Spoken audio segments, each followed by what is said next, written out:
Vamos orar enquanto o pessoal vai botando aí o slide? Feche seus olhos mais uma vez. Senhor Deus, obrigado pela tua palavra, porque ela é poderosa para construir o edifício espiritual que nós somos. Ela é poderosa para instruir aquele crente que está hoje aqui nessa manhã. Ela é poderosa para exortar, para nos ensinar e para fazer de nós melhores cristãos, mais parecidos um pouquinho contigo. E eu te peço que ela venha executar esse propósito, Deus. Só ela pode fazer isso, só a tua palavra pode fazer isso. E especialmente nessa manhã falando do centro da nossa fé, que seja especial para a tua igreja. É o que eu te peço nessa manhã em nome de Jesus. Amém e amém. Olha aí, ó. Já vai estar. Nós estamos numa série de ensinos sobre a cosmovisão da nova vida para os diversos e importantes assuntos da fé. E pastor Fábio já falou de vários assuntos nesse contexto. Tem sido abençoador? Tem sido esclarecedor? É importante. Se você, de repente, é membro daqui da igreja, e essa é uma série que você não pode perder. Não pode. Se você... Bia, muito bom te ver. Saudade. Que bom que você está aqui. Se você, por acaso, é membro da igreja, daqui do Lins, você não viu uma dessas mensagens, você volta lá, aí sim a transmissão é oportuna. Você precisa ver o que é o pensamento da nova vida a respeito de tudo que nós vamos colocar aqui. Amém? Aí você, trabalhou, estava doente, não viu por qualquer motivo que seja, então você precisa voltar lá e ver, tá bom? E na semana passada nós falamos sobre algo muito legal. E eu vou pedir a gente vai falar hoje sobre Jesus, pessoa e obra. Deu para perceber como a gente está conduzindo o culto hoje? A abertura foi toda focada nesse sentido. Então a gente vai dar continuidade, mas antes eu quero fazer uma conexão com o que foi falado na semana passada. Pode passar. Tranquilo, sem pressão. Sem pressão. Olha aí essa frase célebre aí, que o nosso diácono Anderson Lamarão... Eu tô falando isso aqui, gente, mas eu não estava aqui porque era meu aniversário, eu estava passeando de manhã, só vinha à noite. Mas eu entrei lá e eu assisti o que foi ministrado. E o Anderson falou isso, eu achei muito interessante. Não tá em nenhum texto bíblico, não. Você não vai ver isso aí na palavra, não foi Paulo, não foi Pedro, foi o Anderson mesmo que falou. E ele disse o seguinte: enquanto o pecado não for amargo, Cristo não será doce. E essa é a origem da nossa carência de Messias, né? De Jesus. Quem é o Messias? É Jesus. Esse é o ponto de partida da nossa natureza carente de Jesus. Quem sabe que é pecador aí? Levanta a mão. 5 pessoas. Gente, estou preocupado. A gente vai ser transladado. Tá cheio de Enoque aqui. Amém. Mas a nossa carência de Jesus, ela encontra essa origem na nossa origem de Adão. Nós somos caídos. E desde lá de trás, nós precisamos de um Messias. Pode voltar um pouquinho? Deixa aí. A nossa necessidade de conhecer Jesus precisa ser notória dentro do coração de cada um de nós. E a gente só obtém essa convicção nascendo de novo. Esses dias eu ouvi um podcast chamado Podpah. Quem já ouviu falar desse podcast aí? Podpah. E um dos seus apresentadores disse o seguinte: para mim, a Bíblia é como ler o Chapeuzinho Vermelho. Um livro do Chapeuzinho Vermelho. E, gente, eu não sinto raiva desse jovem. Está lá, vivendo a sua vida, e ele simplesmente não nasceu de novo. Ele não tem noção do que é, né? Viver em função de um texto que é sagrado como esse. A própria Bíblia nos mostra que o Evangelho seria loucura para os que estão mortos, mas para nós ela é o poder de Deus. E quem somos nós? Nós somos aqueles que nasceram de novo. E hoje a gente precisa enxergar Jesus como ele precisa ser enxergado. Eu não posso enxergar Jesus nem de uma pequena maneira parecido como esse jovem enxergou o livro que retrata quem é Jesus. Eu preciso enxergar Jesus com uma altíssima relevância. Isso nasce da minha origem de pecado. Eu, como pecador, eu preciso diminuir, conhecer quem eu sou, entender que Jesus é a única porta, o único caminho, a única esperança para a minha vida. Quando nós renegamos e não damos a devida atenção para aprender sobre Jesus, a nossa fé é uma fé míope, a nossa fé é uma fé incompleta e nós não viveremos um bom cristianismo. Os nossos pecados amargaram. A gente percebe isso porque a gente nasceu de novo. Então, Cristo é doce. A gente precisa se aprofundar, conhecer mais e mais Jesus. E aí a gente vai ver um pouquinho disso hoje. Você vai ter um pouco da sua natureza caída alimentada pelo remédio que cura a tua alma. Mas eu quero deixar claro aqui que a gente vai falar sobre a pessoa e a obra de Jesus. Poderíamos fazer, né, Anderson, umas 10 mensagens aqui para falar sobre isso e talvez até mais. Então isso aqui é o que a gente está fazendo, na verdade, aqui nessa série de mensagens sobre a cosmovisão. Então, o desafio é você sair daqui e chegar na sua casa e o que a gente vai fazer agora? Se aprofundar mais. Se aprofunde. Jesus precisa ser profundo na tua vida. Amém? Não pode ser raso. Hoje a gente vai te ajudar com isso. Para começar, pode passar, a gente vai falar sobre Jesus no Antigo Testamento. Meus irmãos, a presença de Jesus no Antigo Testamento, ela é uma realidade. Não dá para você crer no Novo sem crer no Antigo. Não dá para você crer em Jesus e a sua obra, esquecendo que no princípio um Deus triuno criou o céu e a terra, e que houve uma história lá atrás. E Jesus está presente no Antigo Testamento em desejo pessoal do próprio Deus Pai em revelá-lo, na sua manifestação verbal de dizer que haveria um Messias, nos tipologia de vários tipos e maneiras, nas teofanias ou cristofanias, manifestações físicas de Jesus no Antigo Testamento, e nas profecias messiânicas também. A gente pensa, eu já vi muito crente fazendo isso, eu vou estudar sobre Jesus, aí o cara só abre lá em João, pá! Porque Jesus ele começa ali. Isso é muito influenciado por uma visão de condução da história chamada dispensacionalismo. E vocês vão entender por que isso acontece. A nossa visão não é essa. Jesus começa desde o princípio. Amém? Ele é antes da criação de todas as coisas. E no princípio ele estava lá. E tudo fala sobre ele. O próprio Jesus fala no caminho de Emaús, com aquelas pessoas que estavam ouvindo, que os salmos falavam sobre ele, que os profetas falavam sobre ele. Ele conecta tudo isso. E nós não podemos ignorar. Jesus está no Antigo Testamento. E a linha de condução da história, a maneira como nós enxergamos a história passando, vai influenciar como Jesus está sendo revelado. E aqui a gente tem algumas linhas de condução da história. A primeira linha, para você perceber, são nomes que às vezes vão parecer complexos, mas a gente vai explicar e você vai entender. Em nome de Jesus, eu vou me esforçar. Então, a linha do dispensacionalismo, ela tem como característica marcante uma distinção entre Israel e a igreja. Então, a igreja e Israel são duas figuras diferentes. Israel é uma coisa, a igreja é outra. Isso muda radicalmente como você vai ler toda a Bíblia. Israel é o povo escolhido do Antigo Testamento. E aí você não consegue conectar, porque Jesus vem no Novo, e aí, como é que acontece isso? Tem bênçãos especiais para Israel que não se aplicam à igreja. Tem bênçãos da igreja que não se aplicam a Israel. Para vocês entenderem, na volta de Cristo é tudo diferente na linha dispensacionalista. E essa linha influencia ao longo da história a maioria das igrejas brasileiras que vêm. As igrejas brasileiras, elas são filhas de muito do que aconteceu no século 17 e 18. E essa teoria ela surge em 1800 e alguma coisa. Então, como a igreja brasileira ela é fruto de uma proximidade teológica muito grande com o teólogo que tem o nome dele aqui, John Nelson Darby, nós carregamos entranhados nas nossas culturas muita coisa do dispensacionalismo. E nós precisamos enxergar que não é assim a visão da nossa igreja. Não estamos condenando os nossos irmãos, mas consideramos essa linha uma linha de condução da história equivocada.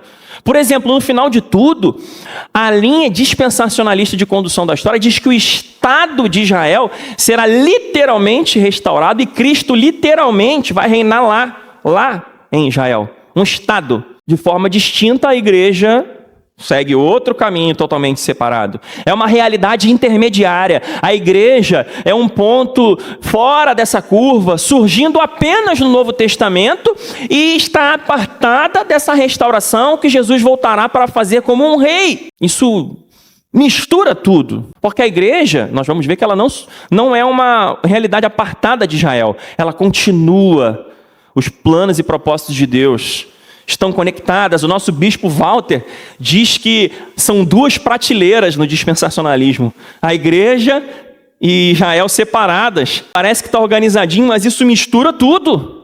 Não tem duas prateleiras no que nós enxergamos a respeito da palavra de Deus. Nós precisamos interpretar a Bíblia do ponto de vista do autor. O pastor Fábio falou isso sobre como ler e estudar a Bíblia há pouco tempo, não falou? E essa visão propõe a história não como uma única história, mas 7 dispensações. Aí você pensou, de repente, lá atrás, pô, esse nome, dispensações, o que é isso? É porque são 7 dispensações. 7 linhas de história ao longo do tempo. Ainda... deixa aí. São 7 dispensações que são soltas, desconectadas. Como se fosse Deus interagindo de uma forma totalmente desconectada. Interagindo com o seu povo sem um pensamento junto, conexo. Não. Nós consideramos essa perspectiva equivocada. E aí, como é que essa perspectiva enxerga? São 7 dispensações, 7 histórias. 7 histórias, 7 dispensações. Primeiro é Adão, a inocência. Depois Caim e Abel, a consciência, um período pequeno da história. Noé, o governo humano. Perceba, Jesus não tem Jesus, tá? Jesus, ele tem uma porção quase igual a de Moisés. É só o dobro, né? Jesus é um pouco maior do que Moisés, é só o dobro. Então, essa história, ela diminui bastante a participação do Messias. Essa linha, na verdade, né? Depois Abraão com a promessa, depois Moisés, e aí só no período da graça. Você já ouviu falar assim, no tempo da graça, né? Existe um período onde a lei e a graça se conflitam com a chegada de Jesus. Mas a expressão no tempo da graça é oriunda dessa teologia. E não da noção de que a lei nos condenou para que nós entendêssemos a necessidade de um Messias. Então, é uma expressão que está na igreja brasileira em função disso. O tempo da graça é onde vem Jesus. Só aí Jesus surge. Só aí, só nesse ponto. Antes, Jesus estava de stand-by, ele não participava da história. E ele vai participar também. A gente não vai falar aqui de milênio, porque isso vai ter aqui um estudo adequado sobre escatologia, ou seja, o fim de todas as coisas. Eu adoro falar sobre escatologia, gosto muito. Mas não é hoje. Hoje eu vou falar um tico assim de escatologia. Então, essa é a linha dispensacionalista. Nós, na Nova Vida, cremos numa maneira distinta. Conseguiu perceber a diferença? Deu para vocês entenderem? 7 histórias. Deus agindo de maneira diferente. Então, na linha de Moisés, não tem Jesus inserido. Percebeu? Cadê Jesus? Não tem Jesus. Na linha de Noé, não tem também. Não tem. Jesus, ele chega aqui, junto com a igreja, né? Aqui chega a igreja, e antes não tinha nada. Essa é a maneira dispensacionalista. Nós cremos por uma forma diferente, a teologia pactual. O que é isso? É uma abordagem teológica que entende a história da humanidade como uma só linha temporal que é conduzida por meio de Deus com as alianças, pode passar. As alianças dele próprio com a humanidade. E cada uma dessas alianças ao longo da história bíblica vai revelando mais profundamente, deixa nesse slide aí, tá? Mais profundamente, por favor, o propósito de Deus para a humanidade por meio do Filho. E essa condução da história, você vai ver que Jesus aqui, ele está desde o princípio. Ela culmina na cruz e na nova aliança. Não são várias histórias. É uma história só. Quem já ouviu falar aqui, eu tenho falado muito isso, sobre o fio condutor. O fio condutor da história. Não 7 momentos, nem 2, nem 3, mas um único momento, uma única história soberanamente conduzida por Deus. E aí a gente tem falado muito aqui sobre revelação progressiva. O que é revelação progressiva? É isso. Você está entendendo aqui hoje o que é revelação progressiva. A revelação progressiva de Jesus é uma ideia-chave para como a nova vida crê a respeito da condução da história. Chave. Já que ela explica como Deus usa essas alianças, né? Eu já preguei várias vezes usando esse conceito aqui, de repente você talvez pense aqui, quando viu o Anderson falar, pastor Fábio, por que a gente prega assim? Por isso, a gente enxerga a cosmovisão a respeito da história assim. Essas alianças vão revelando partes de Jesus e do plano redentor. Ao longo da história, de forma gradual, aos poucos e de diversas maneiras, usando a mente, o coração e as especificidades de cada homem, ele foi revelando o seu plano redentor em Jesus até a plena e nova aliança. É o ponto alto dessa revelação progressiva. Por quê? É um progresso. Poderia ser chamada também, Russell Shedd chamava de revelação cronológica, porque ela segue um cronos, é uma etapa, um pedacinho de Jesus aqui, aqui, aqui, e podemos dizer que ela chega no seu ponto auge aqui. Pode ser uma revelação cronológica, fica mais fácil para você, cronológico, é uma palavra que a gente entende, mas ela segue um progresso. Sabe quando a barra vai carregando de downloading ou de uploading, percentual, e já chegamos numa parte grande, mas ainda falta bastante coisa acontecer até que ele volte. Amém? Então, vamos ouvir um pouquinho sobre como Jesus foi revelado progressivamente nessas alianças. Gente, é uma pincelada, não tem como ver tudo. Mas primeiro, deixa nesse slide aí, tá? Lá em Adão, proto-evangelho. Olha que termo difícil, mas vamos desmistificar esse termo. Lá em Gênesis 3, vamos abrir em Gênesis 3 para ficar mais fácil? Gênesis 3. Gênesis 3, versículo 15. Todo crente tem que ter esse versículo na cabeça. Proto-evangelho significa o evangelho que vem antes, o evangelho inicial. Tá? Gênesis 3,15. Quem achou, diga Deus é bom. Amém. Eu vou ler. Porém, inimizade entre você e a mulher, e entre a sua descendência e o descendente dela. Este lhe ferirá a cabeça e você ferirá o calcanhar. Até aqui. Este é o proto-evangelho. O evangelho é Jesus sendo revelado. O evangelho é o poder de Deus para todo aquele que crê. Mas ele não começa lá em João. Ele não começa nem em Miqueias 5:2, quando foi anunciado como seria o nascimento de Jesus. Não começa. O evangelho, na verdade, para a visão de Deus, ele começa antes da fundação de tudo. Mas para nós, limitados humanos e que precisamos da Bíblia para entender, ele começa aqui. E começa antes dos nossos fios de cabelo caírem. Ele começa aqui. O evangelho que vem antes. Porque aqui Deus promete um redentor que viria da descendência da mulher. Essa é a primeira promessa de Cristo. Proto-evangelho. Evangelho inicial. Evangelho que vem antes. O primeiro evangelho. O primeiro evangelho é João, Rafael. Não, o primeiro evangelho é Gênesis 3,15. Amém? Essa é a primeira revelação a respeito de Jesus. Temos uma semente, veja, descendência. O descendente da mulher vai chegar, vai ferir a cabeça da serpente. O que aponta para o povo que vê hoje, para quem não estava naquela época, a vitória de Jesus sobre o pecado e sobre o diabo. Já lá atrás, não tinha nem ninguém da genealogia do Novo Testamento nascido ainda, mas já tinha Jesus. Ele é antes de todas as coisas. Amém? Aí está aqui o primeiro pedacinho. Jesus já está lá, ó. Aí avança para Noé. A aliança do arco-íris, que é um símbolo. Você vai ver que todas as alianças têm símbolos. Ah, por que Deus usa essas coisas? Tente conectar com Jesus usando as parábolas. O nosso entendimento é limitado. Os símbolos, a simbologia, os sacramentos, a ceia, o batismo, ajudam o povo, quem lê, quem ouve, a perceber a palavra de Deus sendo revelada na história. Então existem marcos e símbolos que vão possibilitar você ter uma compreensão melhor a respeito do que a gente está ensinando aqui. E a aliança de Noé é uma aliança de... Lembra que eu falei de descendência?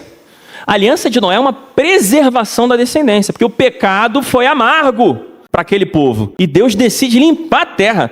A aliança de Noé preserva o descendente. Lembra que um descendente precisaria vir para ferir a cabeça da serpente? Noé preserva essa descendência. E embora essa aliança seja focada na preservação da criação, Você pensa assim, caramba, está segurando os animais. Muita gente vai falar sobre a Arca de Noé, porque a parte da criação é importante. Os outros entes, atores da criação são importantes. Os animais, eles representam o restante da criação que foi afetado pelo pecado. Quando o homem cai, nós chamamos esse conceito de depravação total, toda a natureza também é atingida. Então há uma representação de Deus preservando o restante da criação. Mas o ato mais importante daquela arca, a gente vê filmes cristãos, evangélicos, é só os bichos, é o bicho falando. Gente, o mais importante é a preservação, da preservação de uma família e a preservação da descendência. Porque é dali que vem Jesus. E o próprio Jesus associa ele a Noé como sendo filho do homem, lá em Mateus 24, 37. Nos dias de Noé, e ele começa a falar. Não dá pra gente ler tudo. Depois, eu tive que escolher, tem mais de 50 versículos aqui. Eu tive que escolher quem a gente vai ler. Por isso Noé, de certa forma, é um tipo de Cristo. Ali, com a orientação e a bondade da graça de Deus, Deus manifesta a sua justiça e ele preserva a sua família naquela arca. Não dê tanta e só dê atenção aos animais, mas não dê toda atenção à coisa figurosa, fantasiosa. Dê atenção à preservação da semente. E ela é preservada. A semente do proto-evangelho é preservada. E o arco-íris deixa isso claro. Toda vez que vocês levantarem a cabeça, vão lembrar que eu continuo fiel ao que eu prometi. Preservação da semente. Amém? O que é um tipo de Cristo, Rafael? Um tipo de Cristo é alguém que ou por oposição ou por semelhança manifestou algum aspecto que aponta para Jesus. Noé manifestou por semelhança, incompleto, porque Noé salva só a sua família. Jesus é o salvador da humanidade. Então, por semelhança, ele preserva a sua família. E Sansão, por exemplo, por oposição. Sansão nasce de uma maneira espetacular, miraculosa, mas com a sua morte ele mata pessoas. Cumpre o propósito de Deus, mas ele peca, se deixa perder. Aí a gente olha para ele e pensa em Cristo, porque Cristo fez o contrário. Com a sua morte ele entrega a vida e ele não se contamina com o pecado. Então eu estou pensando em Cristo por semelhança ou por oposição. Você entendeu? Quando eu olho para Davi, o rei perfeito, não, cara, esse cara é pecador demais. Ele era o homem segundo o coração de Deus. Aí eu penso, Jesus, esse é um rei perfeito. Então você vai olhar, quando você for enxergar de hoje em diante, cada homem e cada mulher, na palavra de Deus, busque Jesus. Ou por oposição, ou por semelhança. E os que forem semelhantes, sempre professarão feitos absurdamente menores. Pense nisso. Tente fazer depois a leitura do Antigo. A leitura que você está fazendo com a igreja bíblica, faça uma progressão de leitura aplicando os conceitos que a gente está vendo aqui hoje. De repente, isso vai abrir a tua cabeça para muita coisa legal a respeito do centro do Evangelho. E aí depois, preservada a aliança, a gente parte para Abraão. Deus faz uma aliança prometendo o quê?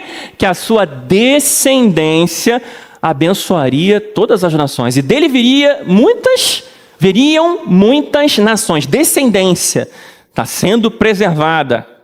E a teologia pactual, por que pactual? Porque vem de pactos.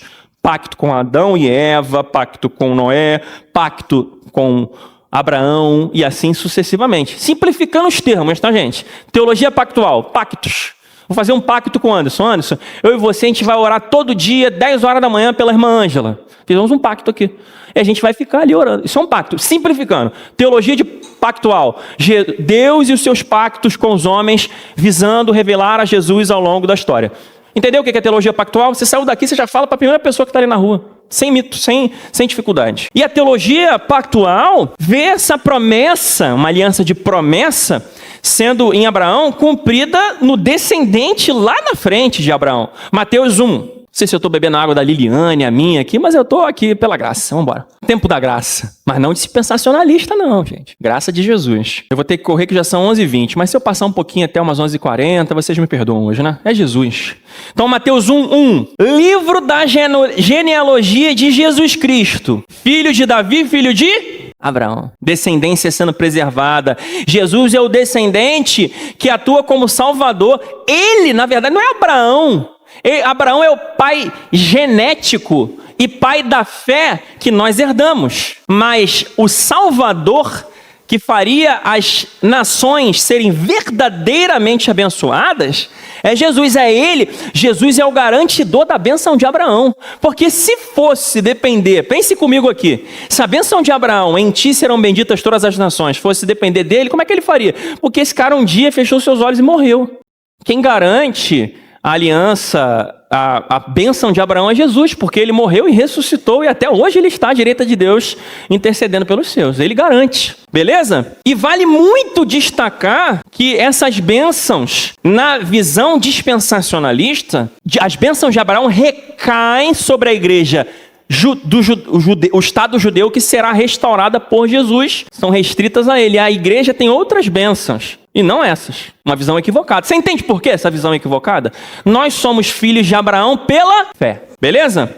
E o símbolo da aliança de Deus com Abraão era a circuncisão dos homens. A gente vê isso lá em Gênesis 17, 10 e 11. Jesus, mais uma vez, uma porção é revelada. Nós chegamos em Moisés, amargados pelo pecado, agora com a lei.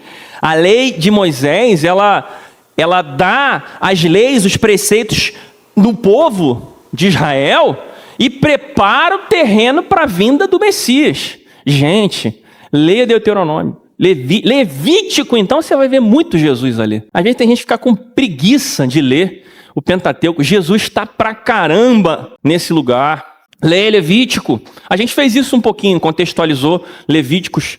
Eu fiz alguns dos devocionais em Levítico. E as leis dadas a Moisés não era a solução final, mas elas apontavam para Cristo. E o pecado amargava a gente. A gente, caraca, não dá para cumprir essa lei, o que eu vou fazer?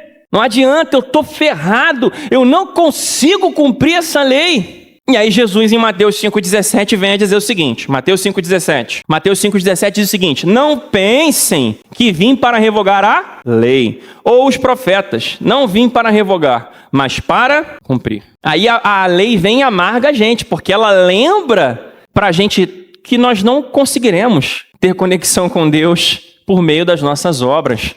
Que ainda que a gente dê tudo, não vamos conseguir cumprir a lei. Aí o pecado amarga a gente olha para a lei e a gente, cara, a lei revela as vísceras da nossa depravação. A gente olha e a gente fala, meu Deus, o que eu vou fazer? Eu preciso de ajuda, eu preciso ser salvo. E aí Cristo vem e é doce. E a palavra de Deus diz que a lei vai nos levar à morte. Nós seremos condenados pelo nosso pecado. Mas a Bíblia também diz, apesar de dizer que toda alma que pecar essa morrerá, que o salário do pecado é a morte, mas o dom gratuito de Deus é a vida eterna. Em Cristo, nós temos a doce graça. E a revelação progressiva, ela avança mais. E é vista em diversos detalhes, não só em abolir a lei, em cumprir, mas Jesus é o Cordeiro de Deus. Na Páscoa, na primeira Páscoa. Sendo depois conectado com João Batista, vendo ele chegar ao dizer, eis o Cordeiro de Deus, que tira o pecado do mundo. Assim como o Cordeiro livrou aqueles filhos na primeira Páscoa, com a morte não passando o fio de espada nos seus pescoços e tirando a sua vida, Jesus com o seu sangue também livra aqueles que são seus da morte. João 1,29, eis o Cordeiro de Deus, que tira o pecado do mundo. E o símbolo dessa aliança é a própria lei, os 10 mandamentos, que ainda vigoram mesmo no novo tempo, na nova aliança. Você vai ver que Jesus ele é multiplamente revelado na obra de Moisés, nos 5 primeiros livros. E o tempo passa, e Jesus continua mais pedacinhos e pedacinhos sendo revelado. Na aliança com Davi, a aliança do reino e do trono, onde o Messias, todos daquele tempo pensavam, vai vir de Davi, depois que Davi veio, e das profecias que foram ditas. Vai vir de Davi, e Deus promete que, a Davi inclusive, que o seu trono seria estabelecido para sempre. E essa aliança aponta para uma só pessoa, para o único rei possível, porque, não sei se vocês lembram, mas Davi morreu. E aí? Cadê o trono? Ele está lá no trono ainda? Como é que vai ser para sempre? Pela descendência de Salomão, mas todos os descendentes de Davi morreriam, exceto um que morreu, mas ressuscitou. Mas Jesus também não veio só para reinar sobre um povo, como diz o dispensacionalismo. na primeira fase antes do reino milenar. A igreja só é alcançada no reino milenar. Não! Lucas 1, 31 ao 33. Agora eu vou pedir só para você ler, ouvir, desculpa, para a gente ganhar tempo. Lucas 1, 31 ao 33 diz: Você ficará grávida e dará à luz a um filho, e a quem chamará pelo nome de Jesus. Este será chamado Filho do Altíssimo. Deus, o Senhor, lhe dará o trono de Davi, seu pai. Ele reinará para sempre sobre a casa de Jacó. Jacó está vinculado a Abraão e a Isaac por sequência de descendência, tá? E o seu reino não terá fim. Parece que a gente está falando aqui parcialmente de um estado, se você desconectar o fim, porque todo homem morre. Mas veja mais o que o texto diz à frente. Colossenses 1, 16 e 17 diz o seguinte: Pois nele foram criadas todas as coisas, nos céus e sobre a terra, as visíveis e as invisíveis, sejam tronos, sejam soberanias, quer principados, quer potestades, tudo foi criado por meio dele, para ele. Ele é antes de todas as coisas, nele tudo subsiste. O cumprimento dessa aliança é encontrado num reinado, não com Jesus centrado num trono onde vai ser servido por homens. A gente imagina logo uma série, Game of Thrones, um reizão lá, centrado num trono. É muito mais. Jesus senta num trono de poder e autoridade universal. Ele governa as estrelas, o universo e tudo que há e que já foi criado. E mais um pedacinho dele é revelado na aliança com Davi, para por fim chegarmos na nova aliança manifestada em Jesus. Abra lá comigo Jeremias 31 ao 34. 31, do 31 ao 34. Eis aí, vem dias, diz o Senhor, em que firmarei nova aliança com a casa de Israel e com a casa de Judá, não segundo a aliança que fiz com seus pais no dia que os tomei pela mão para os tirar da terra do Egito. Pois eles quebraram a minha aliança, apesar de eu ter sido o seu esposo, diz o Senhor. Porque esta é a aliança que farei com a casa de Israel, depois daqueles dias, diz o Senhor. Na mente lhes imprimirei as minhas leis, também no seu coração as escreverei. Eu serei o Deus deles e eles serão o meu povo. Lucas 22, 20. Do mesmo modo, depois da ceia, pegou o cálice dizendo: Este cálice é a nova aliança, no meu sangue derramado por vocês. A nova aliança prometida em Jeremias é o ponto culminante da revelação cronológica, progressiva de Deus sobre o seu Filho. Ela é estabelecida por meio das costas de Jesus presas naquela cruz e na sua ressurreição ao terceiro dia, na qual ele nos oferece pecados perdoados e uma nova relação com Deus, sem a necessidade da repetição de novos atos de sacrifício. Tudo antes ficou obsoleto e ele compila o que foi feito por Deus aos pouquinhos, ao longo da história, na sua pessoa. E quando nós abraçamos a teologia pactual, nós temos essa visão das alianças e nós conseguimos compreender uma forma muito mais simples, apesar de terem elementos complexos, Jesus sendo revelado ao longo da história. E agora eu vou falar uma série de referências que você pode depois anotar aqui sobre Jesus no Antigo Testamento. Eu não vou abrir nenhuma delas, senão a gente vai ficar muito longo. Mas para você ver Jesus no Antigo Testamento, né? Aí a galera vai passar aí também. Eu vou até ver por aqui. Figuras, eu falei de tipologias, figuras, manifestações e apontamentos. Melquisedeque, em Gênesis 14, 18. Rei, sacerdote, prefiguração do sacerdócio eterno de Cristo. Conectado em Hebreus 7. Sacrifício de Isaac. Ali em Gênesis 22, figura do sacrifício de Jesus, o Cordeiro de Deus. José no Egito, é um tipo de Cristo, já falei o que é isso. Rejeitado pelos irmãos, sofre injustamente, mas salva os seus irmãos e o seu povo. O Cordeiro Pascal, Êxodo 12, já falei sobre isso aqui. A serpente de bronze, em Números. Jesus cita inclusive essa passagem como símbolo da sua morte na cruz. Aí você vai conectar em João 3,14, teologia bíblica. O sistema sacrificial levítico, os sacrifícios apontam para Jesus, o sacrifício perfeito que vai ser mencionado lá em Hebreus 10, do 1 ao 14. Cristofania, eu falei, manifestações diferentes. O príncipe do Senhor, alguns acham que é o anjo, mas a teologia reformada afirma que esse príncipe em Josué 15, que foi adorado por Josué, é interpretado como Cristo, uma manifestação da sua divindade, não um anjo, já que ele, ao receber essa adoração, não repreendeu. Ele recebe a adoração, a prostração. Profecias, a profecia de um profeta maior que Moisés, cumprida em Cristo. Filho de Davi, já falamos, Jesus é o rei eterno dessa linhagem. O servo sofredor de Isaías 53, um texto clássico, que inclusive essa semana eu estava vendo um vídeo desse texto sendo lido para judeus atuais, contemporâneos, e quando perguntavam, afirmavam esses judeus: onde esse texto está localizado? No Novo ou no Antigo Testamento?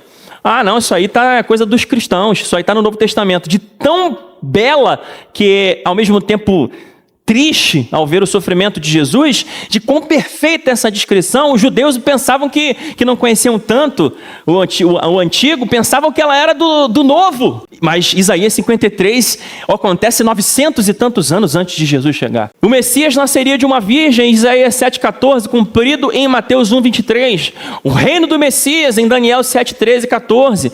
Jesus recebe o domínio eterno, e Daniel é considerado o apocalipse do Antigo Testamento. Com tantas figuras do fim de tudo. O local do nascimento de Jesus, eu já citei isso aqui, Miqueias 5,2, cumprido em Mateus 21,6, pode passar.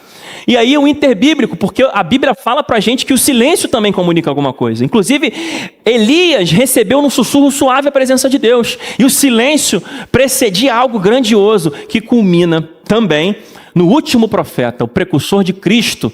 Já li sobre João Batista hoje aqui. Ele é anunciado no nascimento como o cumpridor de Isaías 43, a voz que clama no deserto. Da mesma maneira que Isaías falou, ele fala também. Ele batiza e prepara o povo para a chegada de Jesus. E eis que ele vem, o Espírito está sobre ele, é batizado, e nós ouvimos a célebre frase: o Cordeiro de Deus que tira o pecado do mundo. Jesus, ele é o mestre e profeta, como nenhum outro foi. Mateus 7,28 diz: quando Jesus acabou de... Pode passar, agora eu vou falar uma série de características de Jesus. Mateus 7,28 diz: quando Jesus acabou de proferir essas palavras, as multidões estavam maravilhadas com a sua doutrina, porque ele ensinava como quem tem autoridade, não como os escribas. Ele é um profeta e um mestre diferente de todos os outros. Não há como comparar Jesus em seu ensino em nenhuma outra figura da Bíblia antes e depois.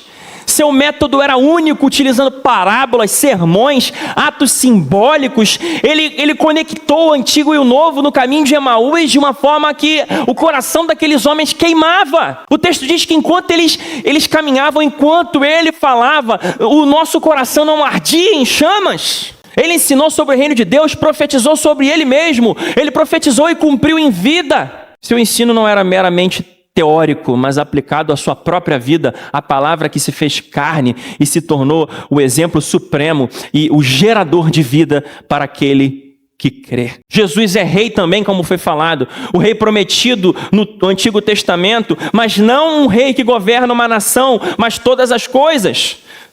Salmos 45, 6 e 7 diz: o teu trono, ó Deus, é para todo sempre, cetro de justiça é o cetro do teu reino.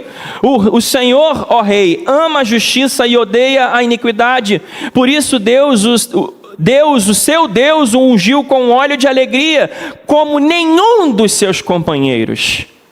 O povo queria um rei, mas só Jesus veio a cumprir os requisitos de reinado. Nem Davi, que é o homem mais ilustrado como homem segundo o coração de Deus, conseguiu fazer isto de maneira minimamente comparável a 1% de Jesus. Um homem que cobiçou a mulher do próximo, um homem que foi um péssimo pai. Jesus prefigura a perfeição de um reinado que Israel jamais teria, senão com a sua chegada. E isso conecta Israel com a igreja. Nós estamos de mãos dadas com o povo de Israel do Antigo Testamento, e nós abraçamos a esperança do mesmo Messias. O rei esperado por eles é o rei que eu olho para frente e espero a sua volta. Eles esperavam a vinda e eu espero a volta. Estamos conectados, meus irmãos. O seu reino foi inaugurado na primeira vinda, mas anunciado desde Gênesis 3,15, e será plenamente manifestado na sua segunda vinda, quando julgará vivos e mortos, e todo olho verá. Jesus é o sumo sacerdote. Hebreus 9:26 diz: ele não entrou para oferecer a si mesmo muitas vezes, como o sumo sacerdote entra todos os anos no santo dos santos com sangue alheio. Olha que coisa incrível, né? Era sangue de outros. Não, Jesus não fez isso. Se fosse assim, ele precisaria ter sofrido muitas vezes desde a fundação do mundo. Veja, Jesus está desde a fundação do mundo. Agora, porém, ao chegar o fim dos tempos, ele se manifestou uma vez por todas para aniquilar o pecado por meio do sacrifício de si mesmo, não com o sangue de outros, mas com o seu sangue, que purifica não uns, mas todo o pecado. E a obra de Jesus na cruz, culminante como estava aquela cruz, ela satisfez a justiça de Deus, removeu o pecado do povo. Como é dito em Levítico, um animal era levado para longe no deserto, simbolizando a culpa indo embora. A culpa que estava sobre você foi cravada na cruz, e o escrito de dívida está lá, sendo cancelado por Jesus. Ele também prefigura o animal que era expiado com o seu sangue no tabernáculo. Jesus tabernaculou entre nós, diz Hebreus. Isso significa que todos os elementos de Moisés, de Josué, na tenda do tabernáculo estão convergindo, para o Messias. Ele é o tabernáculo vivo, andando no meio da igreja. Ele é o Senhor. Efésios 1, 22 e 23 diz: sujeitou todas as coisas debaixo dos pés de Cristo, para ser o cabeça sobre todas as coisas. O deu à igreja, a qual é o seu corpo, plenitude daquele que a tudo enche em todas as coisas. O senhorio de Cristo é um dos fundamentos da nossa fé, meus irmãos. Por isso que quando você faz a confissão, Jesus é o Senhor da minha vida, isso implica em uma submissão total à sua autoridade. Como eu disse aos homens na sexta, não apenas umas partes da sua vida, mas tudo. Ele é o Senhor de todas as coisas e reina com poder e autoridade sobre as nações. Jesus nasceu em Belém, cumprindo a profecia de Miqueias 5:2. Sua mãe Maria concebeu pelo Espírito Santo, e ele foi cocriado por José, um carpinteiro. Exerceu a profissão de carpintaria. Jesus cresceu como um homem, cresceu homem de dores, viveu as dores, a escassez, a fome. Teve uma infância em Nazaré, comum para um judeu qualquer da sua época, e começou o seu ministério com cerca de 30 anos.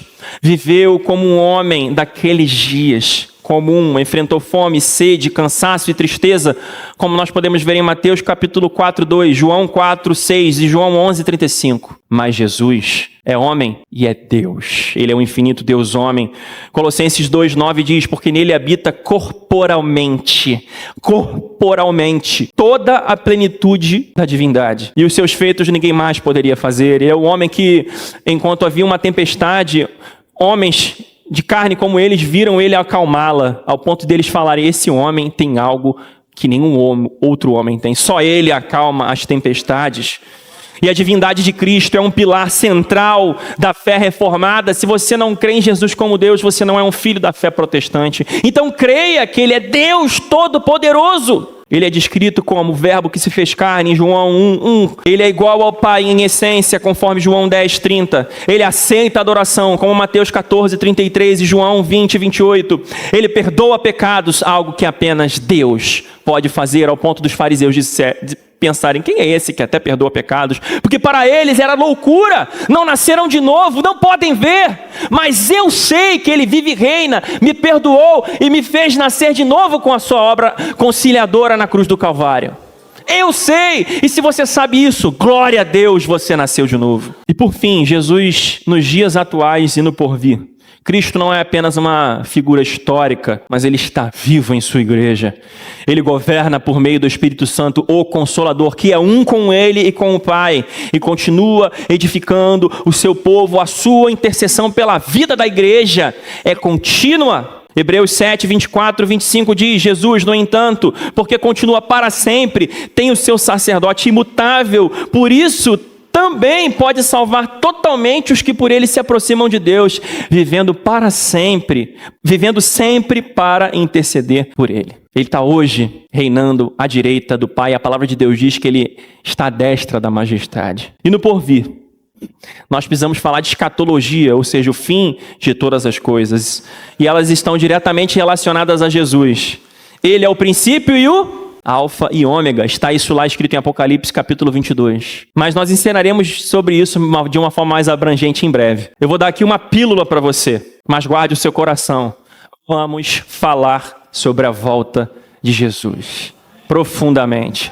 Para hoje, cumpre a mim dizer, ele é o Cordeiro de Deus de Apocalipse capítulo 21 e 22. Ele é aquele que desata os selos que ninguém pode desatar. João ficou pasmo ao ver que ninguém poderia desatar o livro e ver os seus selos. E ele chorava muito. Mas eis que o Cordeiro de Deus pôde abrir o livro e desatar os selos do Apocalipse. Você aprenderá sobre ele, e ele voltará em glória para julgar e estabelecer novos céus e nova terra, onde já reina e reinará contigo para sempre. Mateus 24, 30 e 31 diz: então aparecerá no céu o sinal do Filho do Homem. Todos os povos da terra se lamentarão e verão o Filho do Homem vindo sobre as nuvens do céu, com poder e grande glória.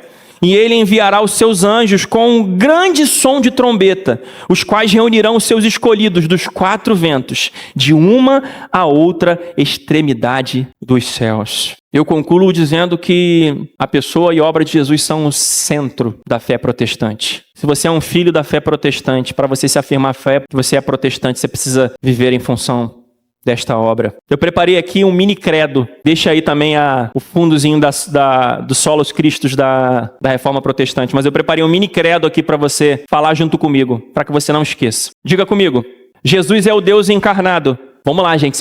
A gente está falando de Jesus. A gente vai falar um credo aqui de Jesus. Força! Jesus é o Deus encarnado. Ele cumpriu as promessas do Antigo Testamento. Ensinou com autoridade. Ofereceu-se como sacrifício, cumpriu a justiça de Deus, morreu, ressuscitou, perdoou pecados, salvou, governa como Senhor e voltará em glória. Glórias a Deus por isso. Louvado seja o nome do Senhor. Se você conseguir decorar isso, você tem o Evangelho nas suas mãos, porque desde o princípio tudo se tratava dele. Deixo para você esse bônus aí. Se você quer ser filho da fé protestante, senão você não pode nem dizer que você é protestante se você não souber isso aí. A fé cristã deve estar centrada exclusivamente em Cristo, não em homens, mas nele. A adoração deve ser direcionada a ele, não a você, mas nele. A pregação deve exaltá-lo, não ao pregador, mas a ele. A vida do crente deve ser vivida com total dependência da sua graça e do seu senhorio. Se você crê nisso, feche os seus olhos, vamos orar. Senhor Deus, eis a tua palavra pregada segundo aquilo que o Senhor me ensinou. E eu te peço, faz a semente, Pai amado, gerar frutos no coração de cada homem, cada mulher aqui nessa manhã. E que esta série de mensagem seja profundamente abençoada até o seu fim, para que a tua igreja aqui no Lins seja fortalecida, seja habilitada, capacitada para pregar, para viver a fé, para semear, para acolher as famílias que chegarem, que todo crente, que toda família nova que chegar aqui na Igreja Cristã Nova Vida do Lins, ao chegar, consiga receber de qualquer irmão, não só do pastor ou dos diáconos, o mini evangelho compilado, para que possam professar a sua fé de forma grande com toda a Escritura, que é inspirada por Deus e apta para exortar, ensinar, corrigir e fazer do homem e da mulher bons obreiros, que minimamente saibamos professar que ele veio do antigo, continuou no novo e voltará em grande glória. Nos ensina e nos dá o desejo de sermos mais profundos, para depois disso também sairmos do mínimo e ensinarmos aqueles que precisam ser ensinados. Governa o nosso entendimento, governa o nosso coração, o Espírito de Deus. Que Deus Pai Todo-Poderoso seja exaltado pelos ensinos e pela vida de cada crente aqui. E que Jesus, o centro, seja salvador de muitas famílias neste lugar. Que aqui seja um local de missões, de tratamento de famílias e de pregação da cruz e do Senhor que morreu nela e ressuscitou. Eu te agradeço por essa manhã, por tudo que fizemos aqui. É para ti. Em nome do Pai, do Filho e e do Espírito Santo. Amém.